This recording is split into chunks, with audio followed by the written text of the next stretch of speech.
Welcome, Terrible Warrior, to the 7th season of the Terrible Warriors. Today, we begin a new story in a new campaign setting from Rowan, Rook, and Decard's The Spire. And we're going to be doing things a little bit differently than you might have been used to. Instead of a new game every month, we'll be playing The Spire for the next little while. Each week, you'll be meeting new players at the table, and they'll be coming and going and pairing up in different orders. So follow along with us as we follow the branching storylines of our resistance fighters living in the city of the Drow. And stick around at the end of this episode to learn how you can get involved in this season's production. So, shall we begin?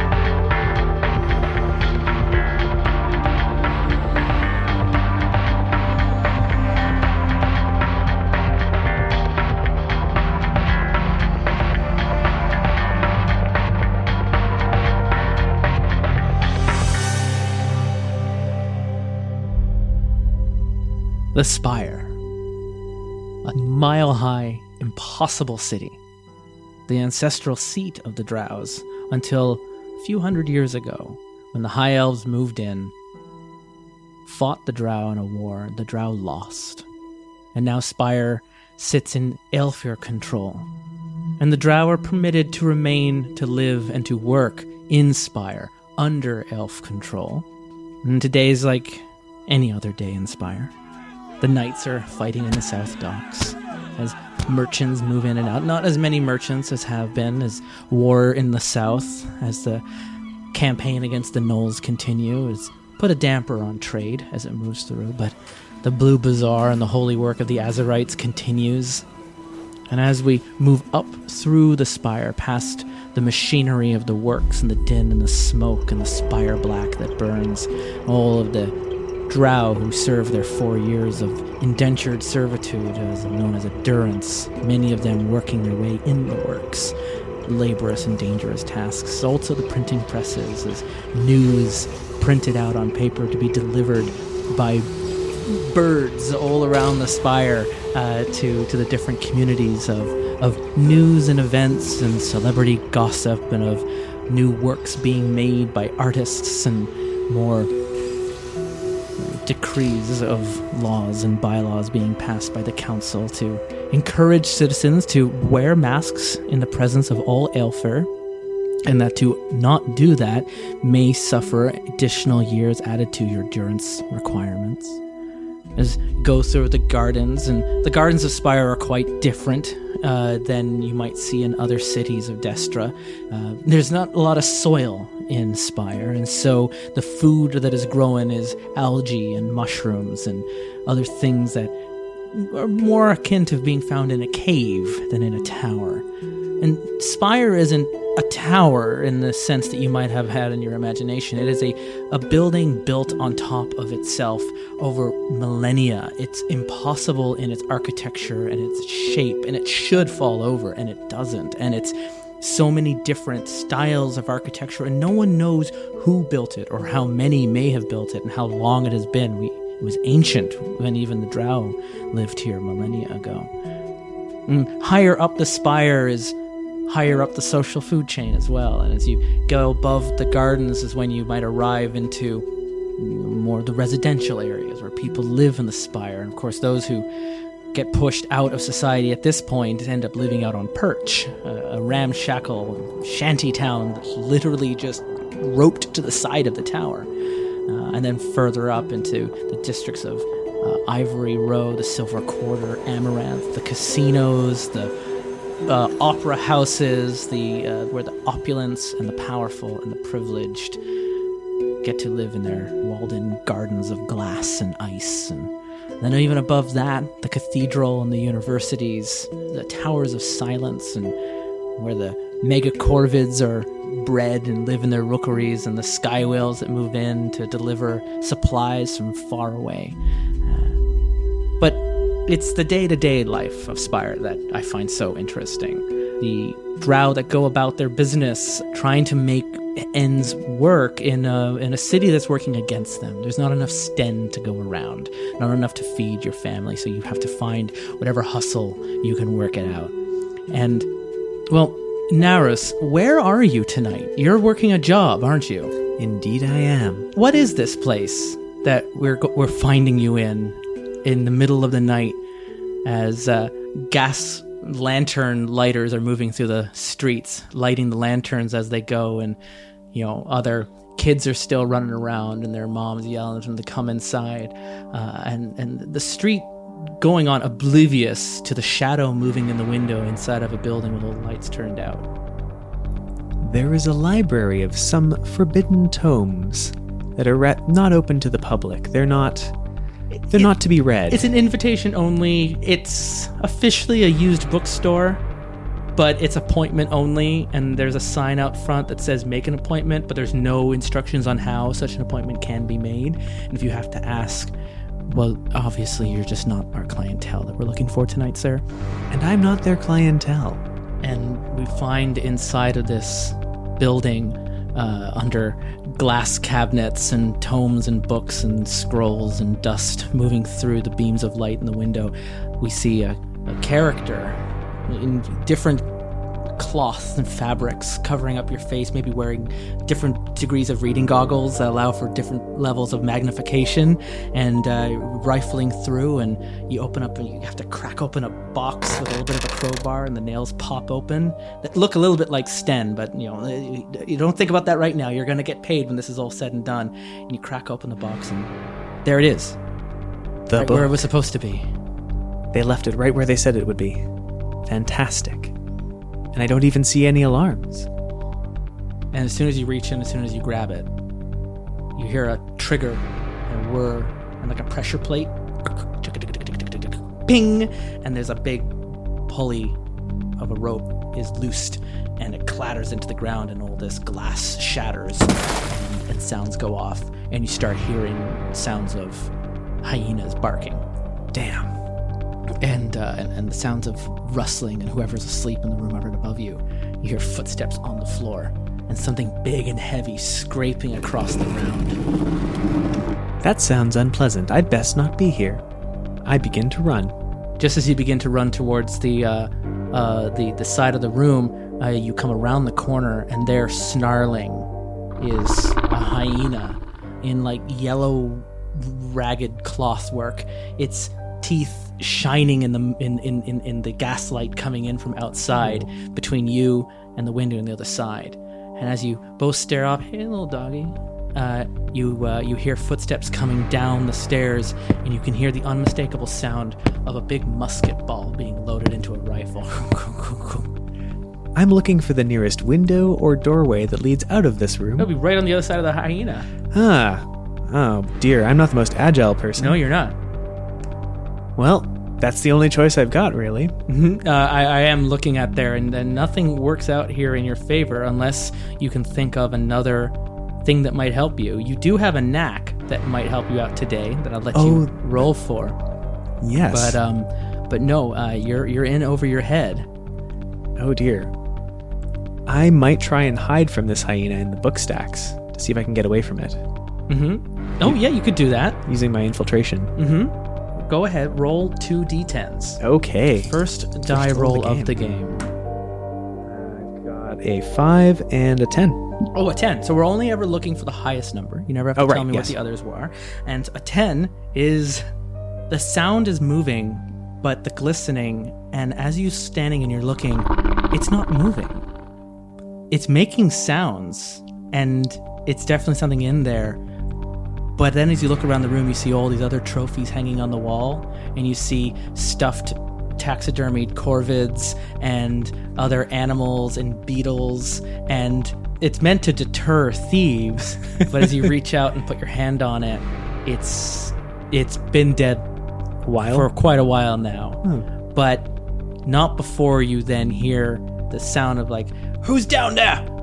Show yourselves, and I'll make it quick." No, I don't think I will. I'm going to dive out the window. And once again, this time, just roll me 1d10 because nothing else helps you out with this. Yep. Well, or 2 because you are stealing from the occult. Right. Okay. So go ahead and roll 2 die. I got another 10. Okay. Can I use your dice? Yeah. I know, right? Holy smokes. So down on the streets, Dhiaga, you have been keeping watch, but with a donation box to our glorious lady of the moon, Limye, to renovations to be made to the cathedral, and people are going by and tipping their hats and dropping some sten into the bucket, and you hear that sound, kapang kapang, right? And you're there with your gem on your forehead, kind of glowing a nice little light that just identifies you as a member of the Lajhan, the silvered ones, who are priests of and priestesses of Limye, our glorious lady, the light side of the moon, one of the faces of the moon that we are allowed to openly worship in Spire. But you're not. I mean, yes, you here working for the church, but that you are here on this corner at this night across from that bookshop, I don't think is a coincidence. When you hear more sten hit the bucket, pang, and you hear the glass shatter, and you hear the sound of a rifle going off, and people in the streets kind of looking over their shoulder and then just quickly making an exit away and running away. And some of those kids that were running, mother grabs them by the scruff of the neck and just, time to go! I imagine this is the moment where you just give a big, heavy sigh. Oh, for the light of Limye, why does he always have to be so obvious? I seem to get away with it quite frequently. And you, at a 10, there's nothing. You land, and as you jump out the window, and you just happen to find yourself falling into a small wagon of linen and laundry, being used for a nearby hostel. And well, I mean, it smells and it needs to be cleaned, but that's pretty good, cushioned your blow.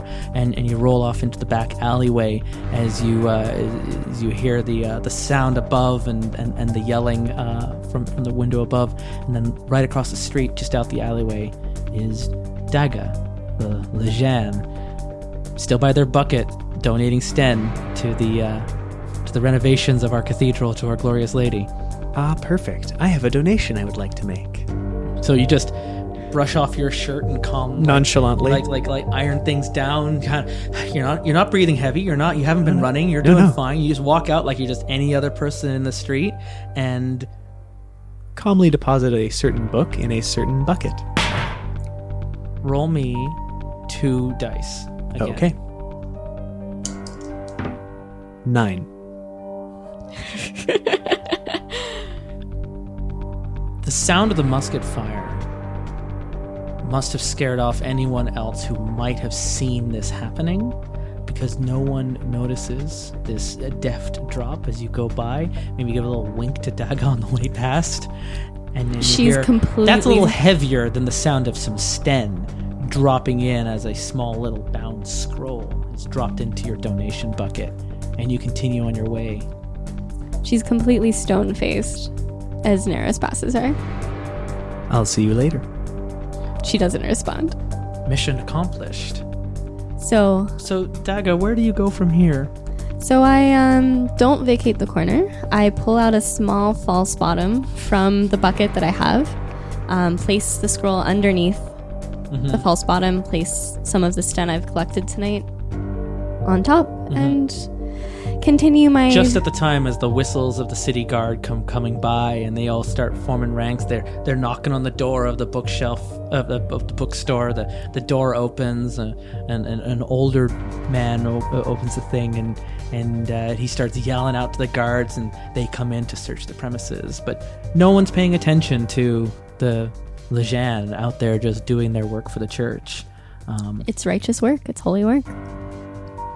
And the night continues off. Another successful mission for the ministry of our hidden mistress. For in reality, the two of you are not just a thief and a priest. The two of you are actually working together. For not too long ago, you both independently signed in oaths, in blood, to join the ministry of our hidden mistress. Now this is very different from Limier, Lombre, the dark side of the moon, the side of the moon that we never see, the one that operates in the shadows and then in the dark. For the ministry is rumored, may not even exist. Many people like to think that they might not exist, because if they did, it could be war in Spire. The ministry has one mission: to subvert the control of the Aelfir and to restore the control of Spire back into Drow hands. And whatever it is that your thief stole for them that night and dropped into your bucket, it's important.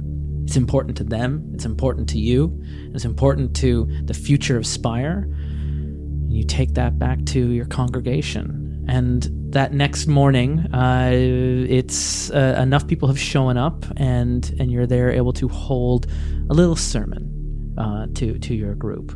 And what is that like? What's that like when you operate during the daytime?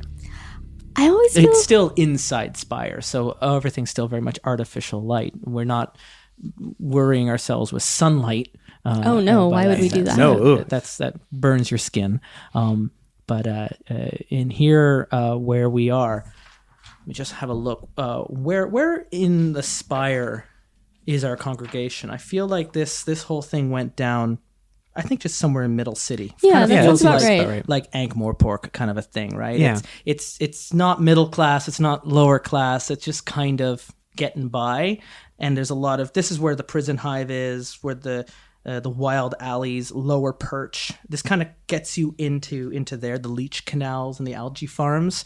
So it's a lot of laborers, a lot of workers, a lot of people that are serving durance are here. When you're done your durance and you have to start paying rent, you're probably not going to be able to afford to stay here. You're here almost exclusively because whoever owns your flat that are allowing you to live there while you do your job is probably an Aelfir landlord or a master that is you're just doing this as part of your work.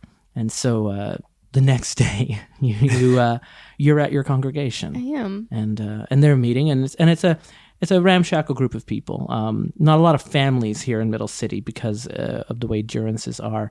It's just a lot of people working and maybe thinking about where home is, and some are close, maybe a few more weeks away, and their durance will be over. Others are just getting started and might be feeling a little homesick of looking ahead at those 4 years in front of them of what that might be like.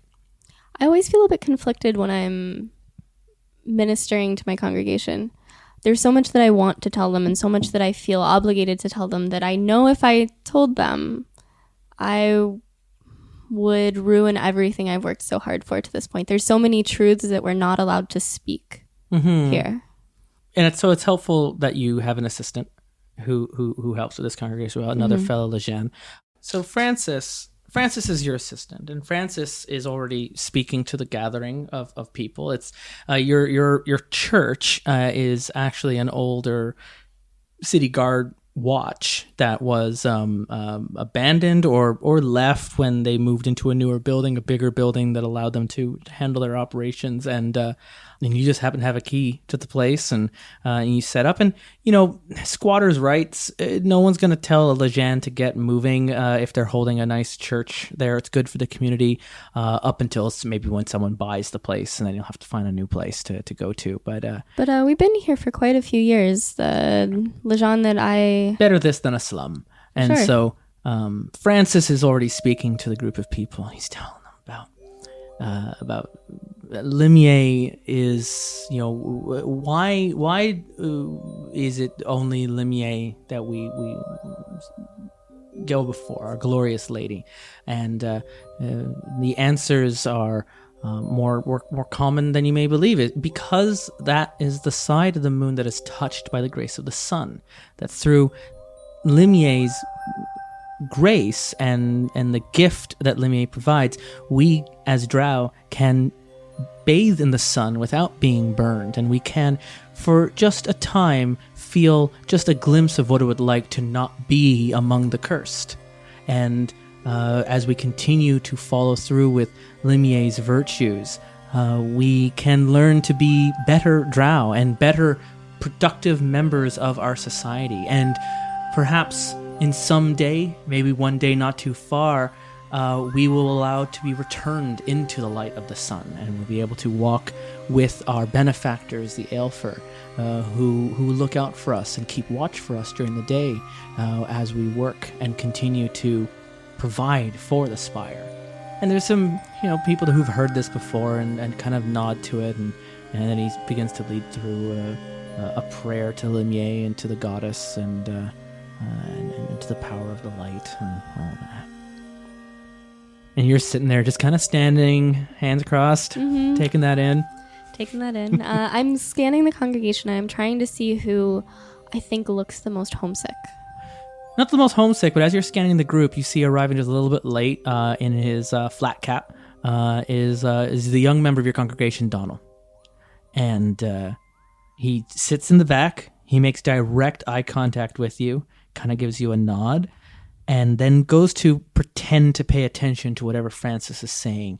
But he's tapping his foot, and he's kind of anxious, his hands on his leg, and he's looking like he's just, at any moment, he would just really like to get you aside and talk to you. I wait for a natural pause in Francis's sermon. And after some of the requisite chanting is over, I go up to Donald and I say, "We could use some help in the kitchen. Would you mind?" I'd love to, Lajhan. Yep, sounds good to me. And he grabs a little shoulder bag that he's got with him, a satchel, and pulls it up. And he's kind of dressed, I guess, like a newsie. Like in that way, like he's a runner is his job. He delivers messages like a courier. Gets them all around town. He's got to be fast on his feet. He's a young drow serving endurance whose job is to just deliver messages from one business to another and to keep things going. Usually messages that are too sensitive to be put through on birds or by other more official means. So they just put it into an envelope, hand it to him, and he keeps going. So he's always a little bit like hyperactive in that way, right? And takes it into the back of the kitchen, and as soon as the door closes, he's like, "I hope you don't really expect me to be doing any dishes, Mom, because I just don't think I just end up breaking them already with the way how stressed I am today."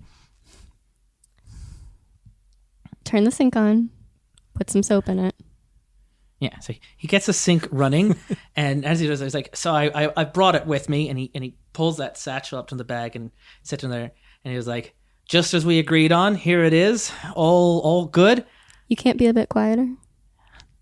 Sorry, don't mean to be yelling. All right, there it is, it's all good. Don't worry, it doesn't trace back to you or to anyone, but no one can hear us in here, right? Like, this place is safe. Laws of sanctuary. Don't take unnecessary risks. Oh, I took no unnecessary risks at all. Good, Don't worry, good, took good. them in their sleep. Excellent. All three sides of the moon will shine on you for this. Good. Do you want to confirm that that's what you were looking for? I kind of just take the satchel, I hide it under my robes, and I say, "There's a process for this." It's a little heavy. Seems a little wet. Ugh. So good. Now, do you have any other? I know I just got this one done, but the blood moon's coming up this week, and they're expecting me to, check a few more names off. Do you have any others I can use? I really just need another one. I just need another one right now. I pull a small piece of paper out of my robes. Really? And I put it in his pocket. Is there anything written onto that? He can't see it. It's folded up. Yeah, but as GM to player, is there anything written on that? I think there's probably, I'd say 2 names. So which names that have you just sentenced? Who are you agreeing to? I think because my plan was going to be you don't have any ideas of who you're going to kill, and you got to go find a new target. But you already are 2 steps ahead of me, aren't you?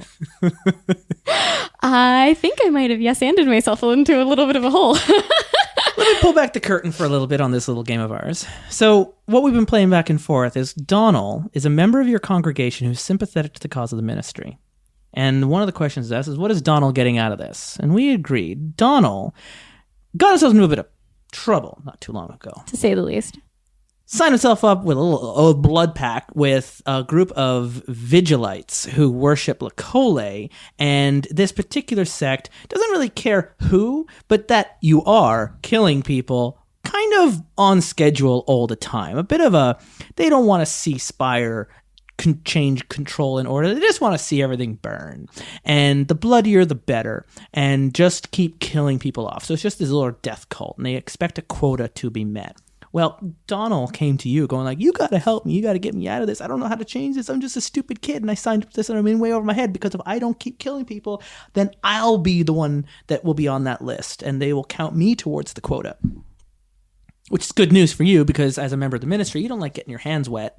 You don't like taking a life, and here's this kid going like, I don't know how to get out of this. And you can't get them out of this, but what you can do is give them a list of names that they can feel better about. Well, the ministry wants them dead, so this isn't murder now. This is just doing work for my people, right? It's all justified. And it's my priest is telling me to do this, so that's even more. It's also ordained murder. And so he's showing up with a satchel with proof of a job completed, probably a brooch or a bloody handkerchief or something that identifies the person that you sent to kill last time. That is currently dripping on my robes. But they really are in a bind in that they need to do like a 2-for-1 this week. And they've got to go out and find another name before the blood moon. And you already had on you a list of names rolled up in a pocket, which I'm fine with. Mm-hmm. But I do want to know who you have marked for death. And are you okay with that? I think I see it as... So I was going to let this be something that potentially our sage could have investigated to find out who fair enough. for you. So maybe instead of names written on the sheet, it just has an address on it. And says... He looks right at it. It's like, oh, there's just an address on this. This isn't is that where I'm supposed to take them out? How many are in here? Do I kill them all? No. I don't know if I can do a whole family. No. I don't always have all the answers. My friend has more of them than I do sometimes. You should talk to him. I think he might be able to point you in a good direction. Oh, this is one of those referrals that they're always talking about. You could call it that, yes. Excellent. All right. Well, and at this point, the water in the sink is now spilling over the counter and onto the thing. He's like, you don't really need me to do the dishes, though, right? That was just a cover story. No, please do the dishes. Oh, boy.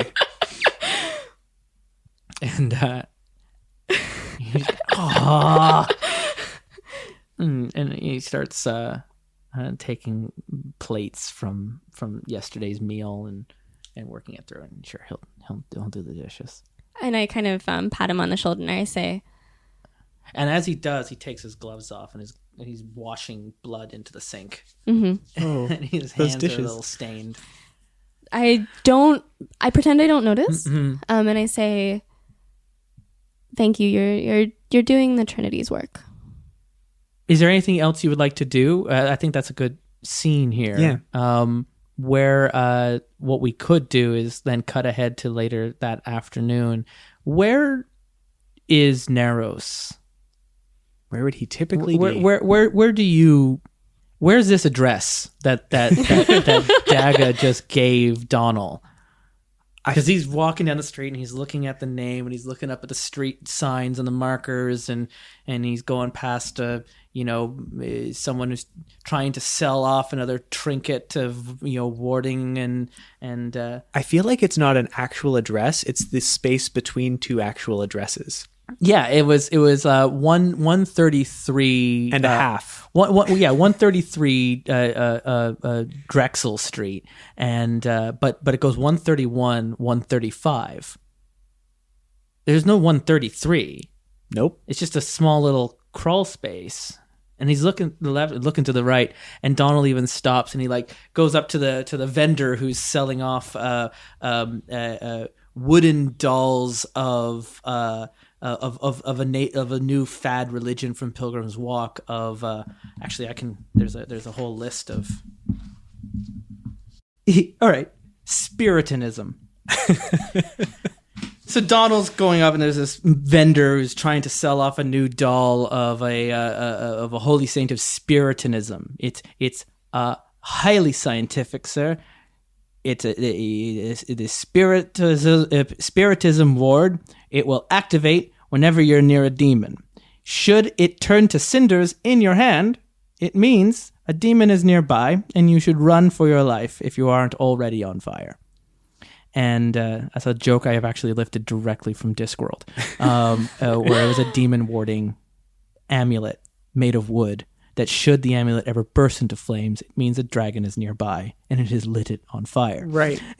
So he's got this Spiritanism warding, a demon warding spell of Spiritanism, and he's trying to hawk it off to Donald, and Donald's talking to him. He's like, yeah, sir. He's looking, where's 133 Drexel Street? It's a 131 and 135. He's like, 133?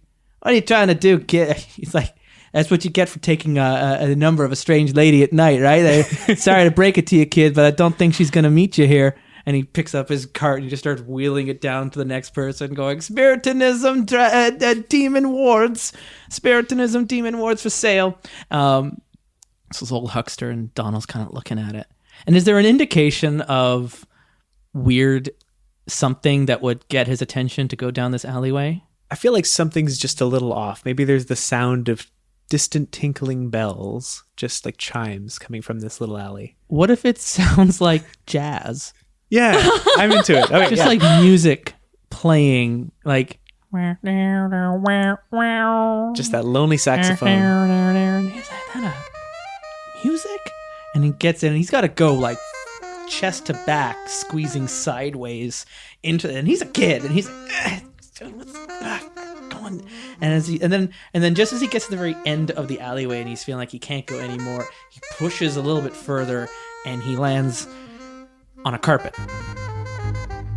And the music is playing off of like some old phonogram phone off of a wax cylinder, but clockwork. And there's there's a big moving clock handle up on the ceiling, and there's this sound, tick tick tick, and he looks behind him as the door closes. He's like, what the hell? And he gets up, and Nharus Lajhan is sitting step there into my office, reading a book with various lenses, one of which is probably some crystal that shouldn't exist. Yeah. Looks up, and you are? Donald, sir. Dhiaga sent me. I have a referral, and hands a piece of paper with. And he snatches it with annoyance. Just always interrupting my work. What are you doing here? I believe I'm here for a name, sir. Do you have anyone need killing? I mean, removing. I mean, retiring early. Yes. Before you get through the entire thesaurus. I'm in a bit of a hurry, sir. You see, I have to get on with this before the blood moon comes, or I will be the name on the list. Yes, we're all in a hurry. We're all in a hurry. I made a... who are you? That's not important. So you need a name. He's just annoyed to be distracted from his research. Yeah, I need a... maybe there's been a mistake. I should just go back to Dhiaga. No. If Dhiaga sent you, there's a reason, I suppose. Also... And he gets quiet, like, I know I gotta whisper when we talk about this stuff so no one else can hear. Are you also with the ministry? That is not a word I would mention out loud. Oh, cool. Yes, it's very interesting, I suppose. And he starts walking around, less like touching things. Don't touch that! It's like, yeah, it's just that I think I saw someone selling one of these outside. Yes, but that one, if you touch it, I cannot vouch for your safety. Oh. All right. What is this place? It doesn't look like an alleyway. I don't think we're on Drexel Street anymore. You're correct. You have found your way to a pocket, as it were. A part of the city that few ever see, and if you're lucky, you will probably never see again. Most can't handle it. Yeah. If I ever do this again, I forgot he should have rolled against mind and occult to like potentially lose his mind. But I think Donald's just a little too trusting right now to have. He's just going wrong. He's just going with it. Yeah. Yep. In fact, the fact that he didn't immediately like start bleeding from his nose when he came through, that's impressive. Yeah, he's got something to him. Mm-hmm. I'm honestly surprised you didn't buy the trinket. I mean, he was on a job. He was working. Yeah. He's got a mission to do. It would take too long to explain, although the fact that your eyes aren't coming out of your ears currently is... That why you're wearing the goggles. And it's at this point that Domino realizes one of the goggles makes one of his eyes appear way too small and not the right color, and the other one is way too big. Too big. But, oh yes, those, and sort of flicks them out of his face. I had a brother like that had suffered a stigmatism. A stigmatozin. His eye just twitches. It's a fancy thing the doctor said. Made his eye wobble. Yes, I've heard that's a professional hazard of us academics. Oh, is that what you are? Some kind of professor? Not formally trained as such. I'm a student of things. A grifter. I get it. So you stolen all these things then, yeah? They were here when I got here. Mostly. Oh, you stole the whole place then? Impressive. I would use the word borrowed. Do you need me to kill them? Listen, I'm not a murderer. I just Oh no, signed you up. just kill people. That's because I have to. I'm being compelled to. Oh, If I don't, then they'll come after me and my family. You're one of those vigilantes, aren't you? I didn't know that's what it was when I signed up for it, but yeah. Perhaps in future you should read the fine print. Well, it wasn't really a contract so much as drink from this, slice your hand over this flame, say a few sacred words, and then if you don't kill someone every 48 hours, they come for you. Word of advice. But they took a year off my durance, so... Next time someone asks you to drink something mysterious and let blood out, I would suggest passing. Well, now you tell me. Are you going to help me or not? Yes. I will get you a name. Lady Dhiaga's able to help me out with names that need removing. When do you need this name by? Ideally right now, sir. Oh dear. Give me a minute. And he sort of shuffles off to try and find some books of someone that might be worth getting rid of. So while you're doing this, this wasn't what I had intended to be our story.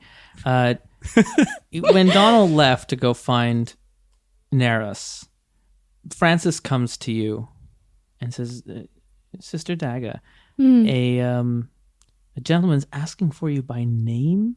He wishes to speak to you. Matters of community and business, he says. Very well then.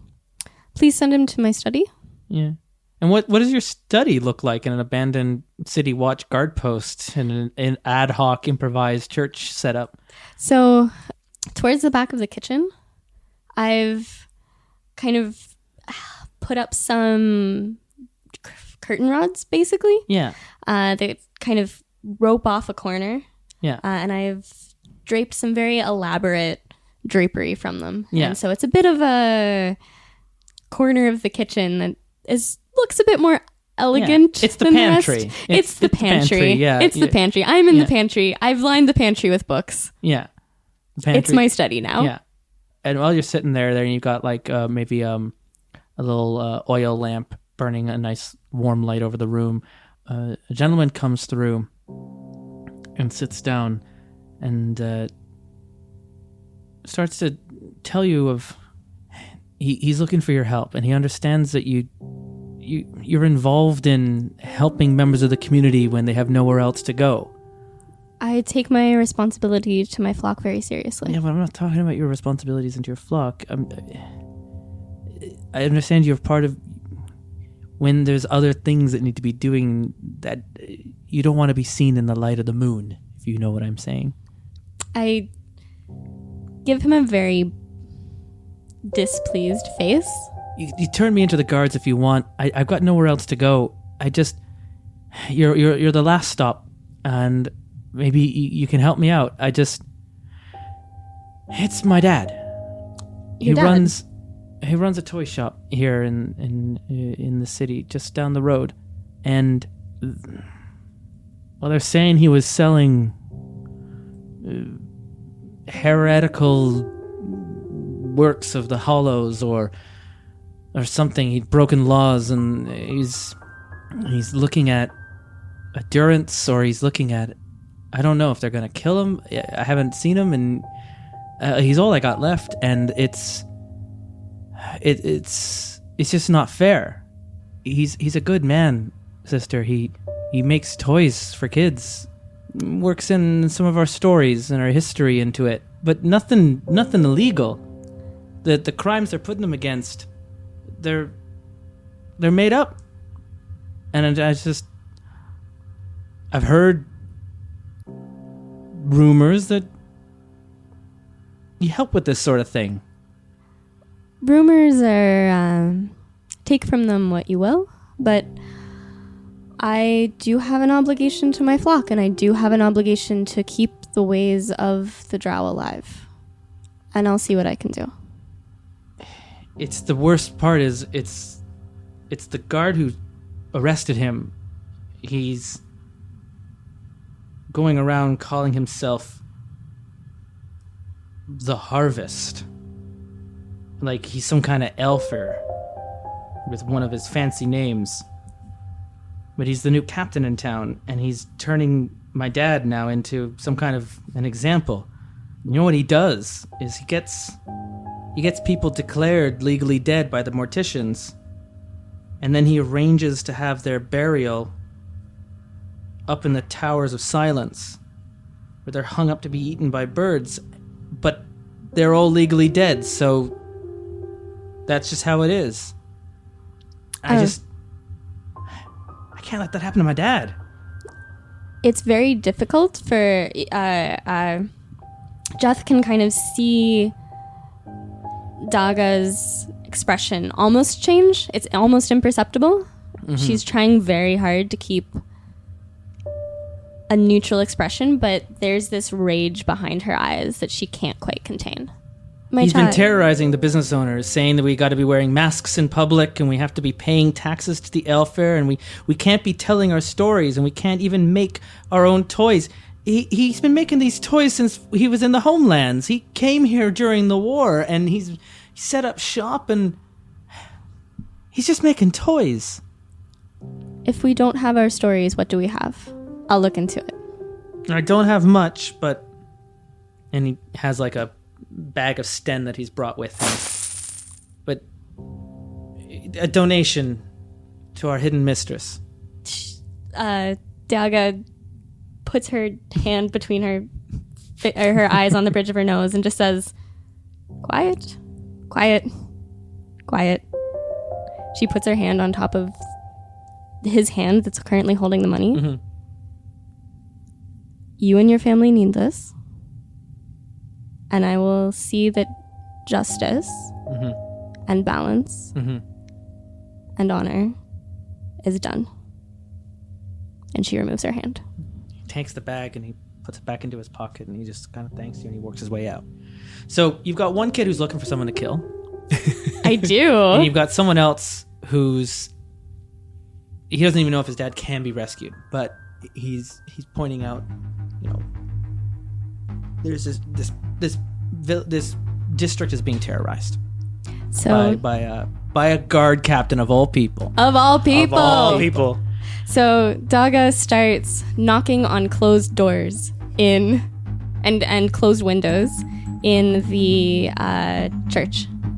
Are you attempting to intentionally find a back door to the vault? Yes. Okay. Oh boy. So when you do, you start hearing inside while you and Donald are talking. What's our hearing? Dun dun dun dun dun dun dun dun dun dun dun dun dun. So I tell and Donald like, is that some kind of new percussion? Avant-garde thing up from the ivory row. No, we need to be somewhere else. You might want to sit down for a second. And he walks over to the record player and changes the wax cylinder. Oh, so we don't... The door doesn't bring Dhiaga to you. You bring the door to Dhiaga. Oh, God. And so the whole room just So you're kind just of... in like a trolley car on the Vermissian Way. Yeah. Okay. But it doesn't look like one. No, like no. you wouldn't know. And so the whole room just kind of like his stomach, everyone's stomach kind of goes It's inside that out. scene Like in it's, Battlestar when they go to hyperspace. Yeah. Everything just kind of goes... Yeah. Yeah. And the music is completely different. Yeah, you start playing the record in reverse. Oh, no, different record. Like, it's like Baroque or something. Oh yeah, all of a sudden it's just like neoclassical Drow from the Free Cities of Ys, and it's all like kind of sounds like duddocks and. You recognize it as church music? Okay, can you roll for me 1d10? This is for Donald. Actually, I'll roll it for Donald. Yeah, sure. Okay, and for you, as you knock one, the door opens and there's like a pressure shift and you're pulled through. Okay. Whenever you do, you have to roll resist plus occult, and you have to succeed at that roll or suffer mind stress. So I don't have anything in You occult? don't have any, but you do have resist, so you'll roll 2 dice. 6. Why didn't I use Sean's dice? Right? Right? Mine. It's a success at a cost. Mm. Now, you're not going to mark it. I'm tracking for you. Right. But you take stress to your mind in the process. Take 2 stress to your mind. That is all my free slots. Yeah. Oh, boy. Exactly.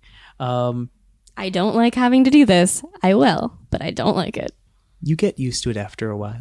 Yeah, so this is actually, that's what it is you open this and it goes through, and whatever resistances you had from your daily meditation and your time going, you're like, this partnership brings you right to your frayed edge every single time, and whatever calm you had, whatever composure you brought with you this morning when you've talked with both Donald and with Jeff, all these people coming to you with your problems, the minute you open one of these doors and you're pulled into that vault, then it's all your problem now.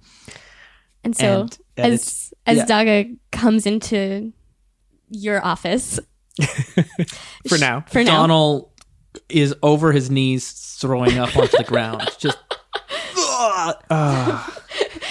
I just found this carpet. Dhiaga puts both hands on the record player and is like, why must you make this so difficult? It was the quickest way. You sent this to me? I did. He gestures at Donald. I did. Is that you, Sister Dhiaga? I found your referral. You did. Very well done. Thank you. You're welcome. Oh, Yeah, we but can. Do you have any water? I wouldn't drink the water in here. Oh. We can talk freely at least. Oh. Well, that's good because I didn't bring any Sten with me. Sten? What do you mean? If we had to speak Oh no! at a cost, No. I mean, no. That's a no. different room. So this is actually the first time you've seen Dhiaga smile ever. yeah, You've seen her smile before, but I don't think Donald? Donald ever has. yeah. No, Donald never sees the priest, right? Never the resistance cell operative. Mm-hmm. Your friend here, Nharus, was gonna give me a name to take off a list soon, and then there was some knocking, and then I was throwing up on my shoes. Oh, you better get used to the throwing up on your shoes part. Oh well, I don't know how much I feel about that, but You could find just a way for him to leave me a note next time. Oh, I didn't think of that. That's a good point. I'll do that next time. let him come to the other way around instead. Yeah. I will find it. Oh, I know you will, but you know how patient I am. Yes. Speaking in riddles, are we? I know a good riddle. What's red and black and has 3 legs? One of the books on the shelf. Oh, I know this one. Just kind of like you hear it from one of the bookshelves. Oh, that's good because I completely forgot. So I'd really like to know what the answer to this is. Dhiaga addresses the book Go on, tell the punchline. Oh dear. Now I have to come up with a punchline. To give us an answer to this riddle, send us a message with hashtag Spire Riddles to our Twitter account at Dice Warriors. What is black and white and has 3 legs? Because none of us know. We didn't think that far ahead. It's certainly not Donald's shoes. Oh, They're a very different color. And now several colors, thanks to that fruit I had this morning in the market now being all over my shoes. Yikes. So you fill each other in Yeah. on what you've been up to. The scroll was safely delivered to the dead drop. The ministry thanks you for the service. And meanwhile, you have the stories here of City Watch calling themselves the Harvest. Yeesh. As is good practice, I think we should verify. Watch, verify. Once, do you think you could do that part? She addresses Nharus. I suppose that could be a use of my time, yes. I don't generally like doing the ministry's bidding without... Orders isn't quite the right word, but every once in a while, they chose us for a reason. And I feel that provided we can substantiate these claims, this is doing the ministry's bidding. Initiative will be rewarded. Yeah, I mean, your mission is to subvert control and to restore Spire to Drow territory. You have a Drow commander who's very much acting like the Harvest is clearly an allusion to Brother Harvest, the Aelfir, one of the 4 Aelfir pantheons, and trying to act very much like being the morality police for the Aelfir and trying to enact a lot of the laws. When the Aelfir moved in, they wanted all the Drow to wear masks. That never really caught on. This one, he's like, where's your mask? Not wearing a mask? Have a fine. 2 weeks durance, right? That kind of thing. Like, he's really throwing his weight around. And Donald, this is actually as GM. Actually, this is Donald. Oh, yeah, I heard of that Harvest. He's the one who's going around and tells you everything I just said. Oh. Yeah. Oh, well. Because he's a runner. Of course, he would bump into this asshole of a repeatedly city guard going around being like, I got to make sure I've always got my face covered up just in case he's coming by and I get to throw him my mask and go, here's my mask, sir. And then I'm kind of spitting his back when I'm going past. But no one likes him, but he's unstoppable. Nharus, do you think this is enough, shall we say, confirmation? Well, he sounds real enough to me. How would you like He's to a do... real pain in the ass is what he is. Well, I'm not killing him. Are you kidding? I'll take people in their sleep. I'll take out old business owners and collaborators and people that are selling out each other. That's fine. He's got a sword and a gun and an army of people behind him. That's a little bit above my pay grade. But wouldn't it feel good to do something more than just spit in his back? I sent it right over my head. That doesn't help me out. Get me killed. It's a suicide mission. How would I even go about doing that? He's out there patrolling in his full mask armor, going around kicking doors in, and when he's not there, he's holed up in the new City Watch. That place is a fortress. Maybe this isn't a job for him alone. I don't Maybe think this isn't a job for me at all. I think I'm only 17. 17 and 3 months, in fact. I still got 2 years left in my durance. I'm sympathetic, sister. I want to help out with your cause, and I want to. Man, your friend's kind of weird, but I want to be a part, and maybe the ministry can get me out of this bad deal I made. But I mean, the Harvest, really? That's the final boss. Even with the 2 of us, do you have that little faith in us? Tell you what. And Donald kind of finds his old fat cap that he had on his own, and he puts it on. And he's like, "I'll keep watch." Dhiaga again puts her fingers on the bridge of her nose. So this guard captain is not well liked, I take it. Hey, he doesn't have to be well liked if he's well feared. But is he tolerated? I mean, everyone makes sure that they pay protection money on time, or else they find themselves being trucked off because they're not paying through with Aelfir cultural practices. But he's only taken people who have actually broken his laws, yes? his laws seem to change day to day. So, it's really whoever crossed his paths or challenges his rule of authority. And really, what are Elfir customized cultural norms? I don't friggin' know. That doesn't really come down. I've never even seen an Elfir. Have you? Like, this guy's just going around just telling us what he's doing, wearing a big old ostentation mask. For all I know, he might have even stolen that mask. It's the biggest guy, biggest bully in the yard. You just got to do what they say or you get hit in the nose. I don't want to get hit in the nose. I want to get my job done. I'm just good old simple Donald. My voice keeps changing all the time. Now I'm just sounding like I'm a dock worker from the Bronx. That's what happens. Puberty? Oh my goodness. My voice His just Bronx dropped. is coming in. Oh yeah. Hate it when that happens. Ladies. I know you're a bit more of a Shiv kind of a guy, but that's not the only way to do things. Kind of more of a garrote kind of a guy too, or sometimes a bit of a poison in the wine kind of a guy, or sometimes a kind of light your house on fire in the middle of the night where we're all sleeping downstairs kind of a guy. So I'm thinking we can... I got versatile skills. Okay. But not toe-to-toe with the heavily armored guard captain in the city kind of guy. But you are a courier, and this is starting to give me some ideas about being in the right place At the right time. with the right Sandwiches. poison. Oh, no, I thought we were finishing each other's sentences and I wanted to jump in. Yeah, I mean, I could get anywhere I want. I got courier license, delivery, knocking on the door. People let me in even when they shouldn't. You just hit on all the right bells until someone unlocks the door, right? Mm-hmm. What do you think, Nharus? I'm having several thoughts. I don't know how feasible they are. Anything's feasible for you, right? Not quite.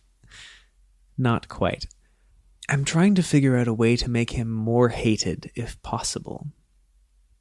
You have an ability. An ability, in it's fact. called Mental Directory. Yes. I You might can not ask the GM a question. On a success, I will not tell you the answer, but I will tell you the most straightforward way of getting that answer. Indeed. So you've got a couple of question marks on the page, right? Yeah. The toy maker and these trumped up charges, but also what was really going on. Was there something going on here? You've got Jeth, who's showing up, taking his word for it, very trusting of you. Bless.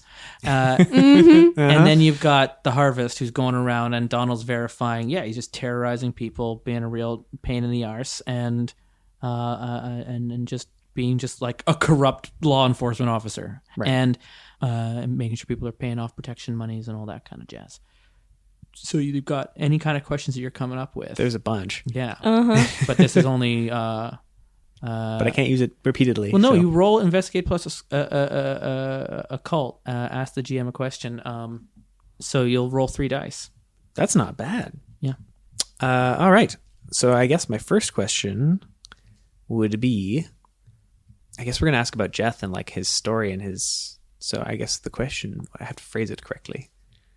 Is he telling the truth about his dad?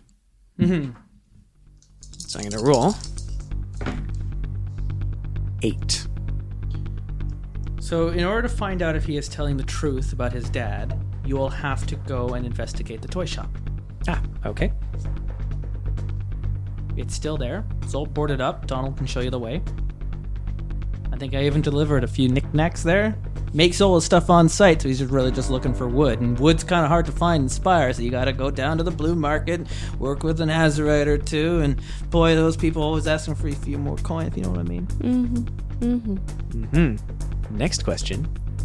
What would be the easiest way to remove the captain of the guard? So roll investigate plus occult. Yep. That is a 10. And no, on this one it's a 1. So no, my highest is actually a 4. Oh, no. That's not as good. And you're going through your brain, you're trying to make things work, and it's really stressing you out. Too stress to your mind. Yeah. What was the question? The exact question again? It was, what is the easiest way to remove the captain of the guard? Easiest way to remove the captain of the guard. Good thing I have a lot of mind. The thing is, you take that stress to your mind because there is no easy way to remove that guard. Like, Donald's right, and that's why you take the stress. Is this is going to be A thing. dangerous and a thing, and removing a guard like that will also get the attention of more authority. To take someone like that out, you remember in your directory, you don't have an answer to this other than he's decorated. He's a war hero. He served with the Aelfir on the wars against the Gnolls, which is what has given him such a cushy amount of power and leeway. And if he were to disappear, there aren't many, but he's one of them where the Aelfir might notice his absence. And that makes it even more difficult. So I don't have to answer your question. No. And that's why you take that stress. Is you're like, it's almost like a panic attack. Just like, thinking about it. You're crap. like, this is maybe the first real serious, dangerous work you've done if you want to take this pawn on as your target. Right? And also, Donald's right. Yeah, that's a stress. In and I of know, itself. right? Like, I was just as surprised as all of you, but sometimes a broken clock's right twice a day. It's right 5 times a day in here. Dhiaga That's a weird clock. Dhiaga goes to pat Donald on his shoulder, looks at Nharus kind of confusedly for a second, shakes her head, goes back to Donald, and is like, I'm sorry, I didn't give you enough credit. Oh, well, and he just kind of rubs off on his shoulder. Nharus like, rolls his eyes. shucks. What if we... But if it's credit you're talking about, I know a good loan shark down on Kiln Street. I'm fine, thank you. So we'll need to investigate this toy maker. I think I have one more question. I'm going to risk it. What is the best way to discredit this guard captain in the eyes of the harvest, in the eyes of the Aelfir? Oh. Roll the dice. That's a good question. That is a 9. So you don't have to take any stress. What is the best way to discredit? He's a war hero. You should go find his commanding officers. And you don't have the investigative skills, but you do know someone who does, that you'll be meeting in the next episode. She might be able to help you connect with them. And if you can find the people that the Harvest worked with, you might be able to find if those medals were earned or not. Find out what really happened on the front line, because sometimes history is written by the winners. That would be what you have. You'd have to leave this district, go somewhere else in Spire. It might take you all the way down the Red Row, but if you can find other people that fought with or fought against, they do say that there are gnolls hanging out in the fighting pits of Red Row. If you could find some gnolls that know what really happened with the Harvest, you could find some proof about what they did, you could make it too much trouble for the Aelfir to continue to support them. But this is a little bit outside of your wheelhouse. Yeah, that's not. So it's a good thing that you know another sage that you'll be meeting with actually on Wednesday. How convenient! And our next episode, we'll have you joining up with another sage played by Cassie Chu, and that gives you a nice beginning hook of why you're going to be off to approach. And Dhiaga, you're just gonna have to hold still because Nharus has a plan. And that's never good when they say it, but it always turns into something. It always turns into something. Oh, and Donald's like, oh, do you hear? He's got a plan. Oh, this is great. This is going to turn out fine. It can't get worse now. Dhiaga just has a complete stone-faced look on her face. And she just kind of shakes her head a little bit. Don't worry. I'm sure when it's all said and done, you'll be able to take the full credit. She just actually doesn't have anything to say. She opens her mouth as though she's going to say something and just doesn't. She's completely speechless.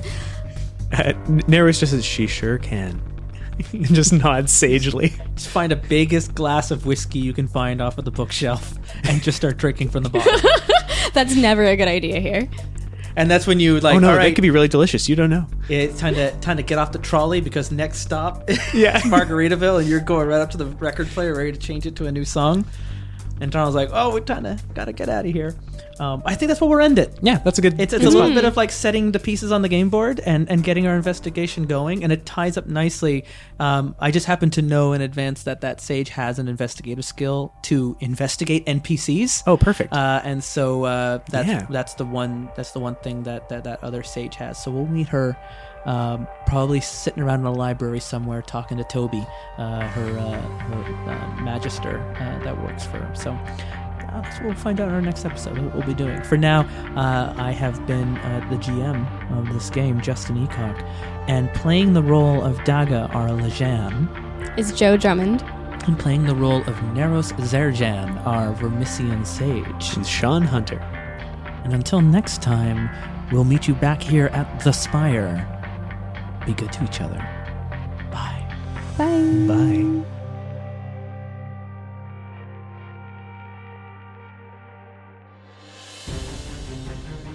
The Terrible Warriors will return next week with the next episode in our ongoing Spire campaign, where Nharus is going to meet up with Lysana, another Vermissian sage, played by Cassie Chu. And if you'd like to get involved in helping to produce this season of The Terrible Warriors, well, you can be a Terrible Warrior too by visiting patreon.com/Terrible Warriors, along with behind-the-scenes audio like us creating characters for this campaign and being given early access to episodes the weekend before we put them out. You can also choose to join up with the terribly important Patreon club, the Tip Club, where you and other Tip players will be joining us once a month to play the game that we're currently running on the show. You'll be playing with other cast members on the podcast and helping me learn the nuances that go into the game that we're playing. So for this month, special thanks to Matthew Baumgartner and Jennifer McMyler for joining us on the terribly important Patreon Club. If Patreon's not in the cards, and I understand how that can be sure to leave a review or a rating on the app that you're listening to this show on. Any interaction at all helps expose the Terrible Warriors to new listeners. And it's because of you that we're still doing this 7 years on. And just for listening, and just for sharing, and just for helping to encourage these kinds of games where anyone can join at the table and anyone can participate in the story. Thank you. Follow us on Twitter at Dice Warriors to find out where we're taking this show, and we will meet again in 1 week's time for part 2 of The Spire, here on the Terrible Warriors.